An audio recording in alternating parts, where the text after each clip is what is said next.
Hey YouTube, it's Anthony here. We're here tonight with Excursion Guy 84, a friend of mine on YouTube, and we're going to use his recipe to make a delicious and nutritious meal or snack out of oats and some other ingredients that we have here. And why don't we just go over real quick what ingredients are, and then we'll put it together and show how we bake it. Well, with this meal that we are going to make, it is basically called granola. Now, you've heard granola. You've seen it on market shelves. Some people have even done it homemade, and that's what we're going to do today. Now, with granola, it's basically a very customizable recipe. Whatever you want to put in it to your flavors. Maybe you like to have lots of nuts. Maybe you like to have a lot of fruits. Maybe you just like to have a lot of oats, and good excuse for the parents who need to get more fiber into their kids.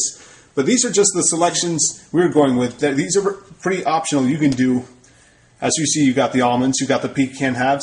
You can do whole almonds, sliced almonds. You can do walnuts. You can do cashews, even Brazilian nuts. But every granola always has to have oats in it. Now, what you see here, the whole grain, whole fashioned, these will retain most of their nutrients throughout the whole process. And another thing, you can also see right next to it, you got honey and then you got oil. Now, what's also needed in it, if I can reach across, sure. You also need water. Basically, these three ingredients, this triumvirate, honey, oil, and water, make up the base. The base is the glue, the cement, the epoxy that holds everything all together with the oats, with the fruit, with the nuts. Or also, I can also point out, I should go with the fruit as well. Again, you can do different types of fruits in it. Mostly it's best if you go with dried fruits. You can do in almost any type that's like berries. It can go in, but you can also do like apples, peaches, dried apples, dried peaches, apricots. You can go with figs. You can almost do anything. It's really easy to optimize, just like a soup or bread, for those of you who know how to do homemade meals. All right, so why don't we put the ingredients together, and then we'll come back and show what it looks like before we put it in the oven. And how long will we bake it for? It should take us no more than, say, 40 minutes to prepare this. Okay, let's put it together. Here you got the pan of oats. Now, the first step is to heat them up in the oven. Set your oven to, say, 350 degrees, and only for like 10 minutes to warm them up on the middle shelf. And the amount of oats that you put in there is just enough to like fill the bottom of the pan. Now, we can approximate, on this one is like two and a half cups, 2.5 to 3 cups. That should be enough servings for about, say, four people, 4 medium-sized people on average. Okay, job. Good. All right.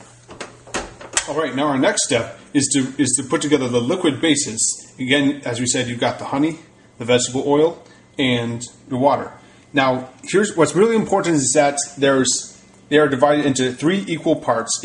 1 equal part honey, 1 equal part oil, and 1 equal part water. Now, here's a little bit of shout out for people in South Florida. This is local honey, raw, unpasteurized. Not only is it excellent, have more of the nutrients that bees deposit in their pollen from nature, but it's also excellent for medicinal value in a world without rule of law, WROL. So here's something. What would that cost for that size? This size, according to what I paid for it, was $30. Okay, so it's not cheap, but it's a very good investment. Mm-hmm. For those of you who are concerned about quality in their foods. So we got the water in there. Just going to throw a little bit of honey, a little bit on the bottom. And you can vary according to your tolerance for sweets or how much you like. Let me make sure that we'll write that down later on. Now we're going to add a little bit of oil, and I tend to.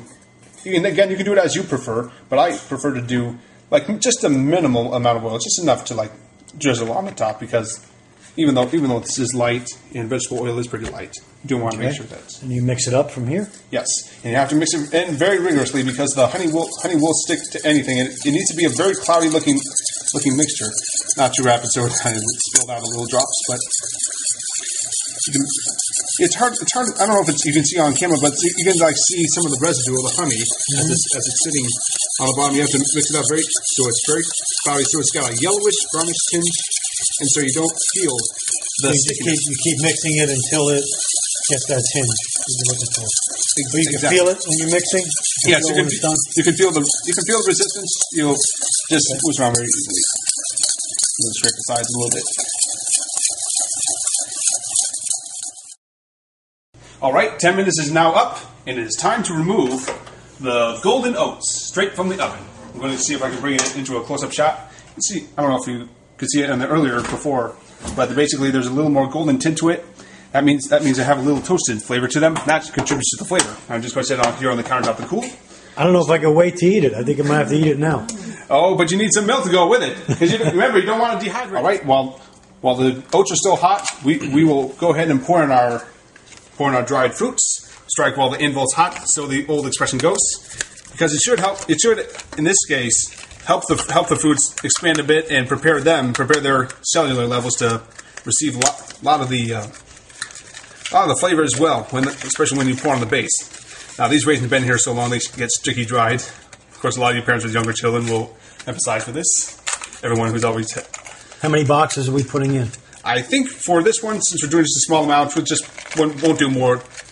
And we got like 2 bags here. We may just go ahead and do like 2 bags of raisins because it's good to have equal amounts. One fell before there.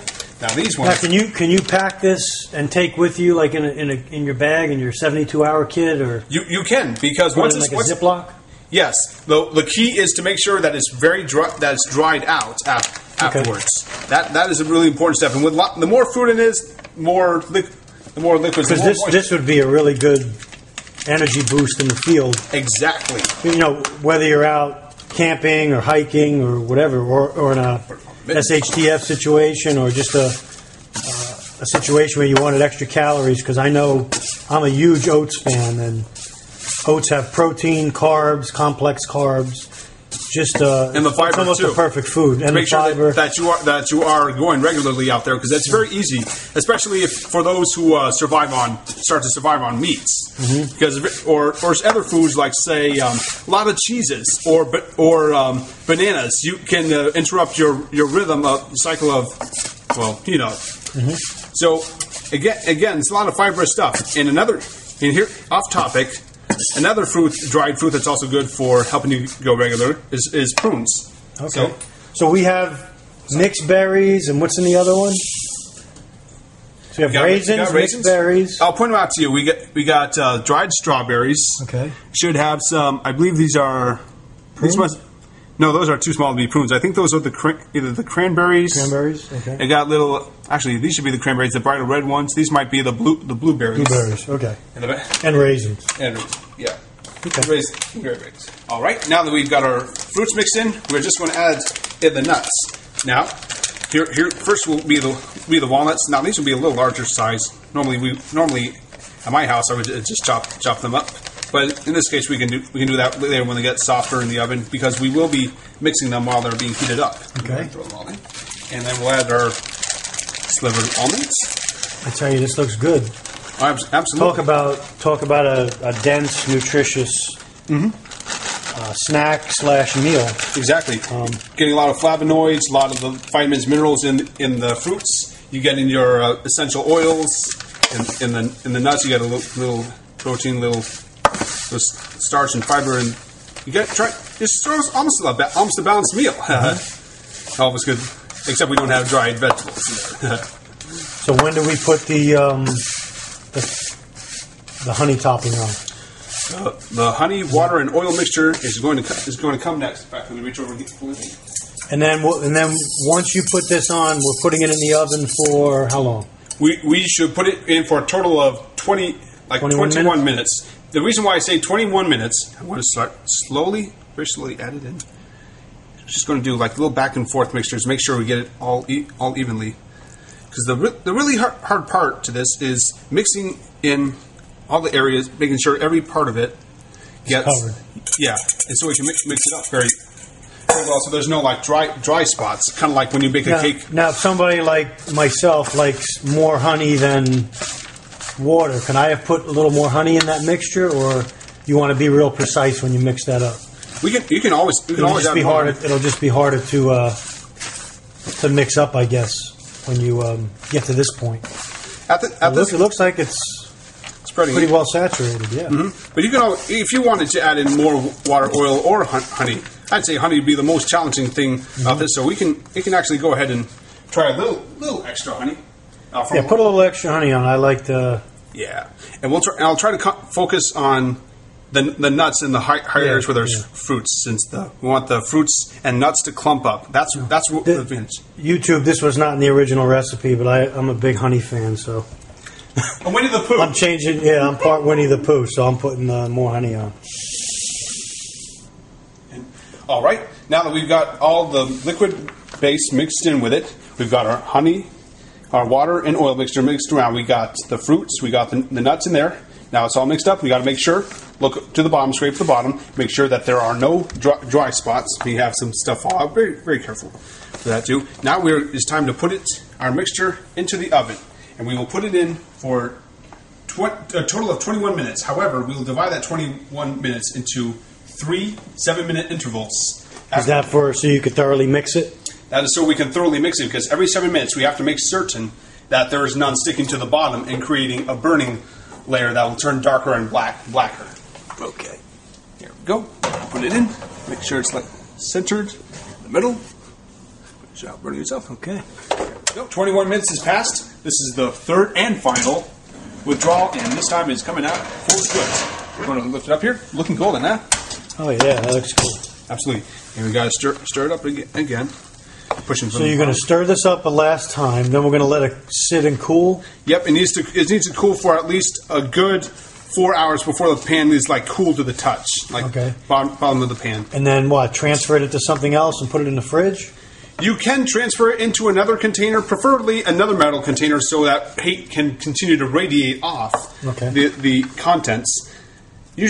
So what's most important, though, is once it's been air cooled and the pan is very cool to the touch, is that you have to go to a next step, which is refrigeration. Okay. It is best to keep it exposed overnight in the pan in a refrigerator for at least a good minimum of 8 hours. Okay. Within 8 hours, it should desiccate, dry out enough to where it should be some level of crunchiness or dried out, so there shouldn't be any moisture remaining within. And then it's ready to break down and serve or do whatever you need to do. To pack up, to vacuum seal. Okay. Yep. But anyway. Very nice. This is our granola. This is our granola cereal. So we thank you for bringing this over to us tonight. And I could attest for everyone on YouTube, I've had a batch of this already, and it is excellent. So send us your questions, or we could post the recipe online. Also, I'll post it in the description in the YouTube link when I post the video. And we thank you for joining us, and thanks for your subscriptions, and thank Excursion Guy 84.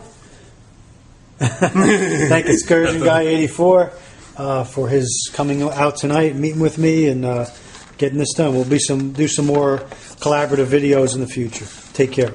God bless.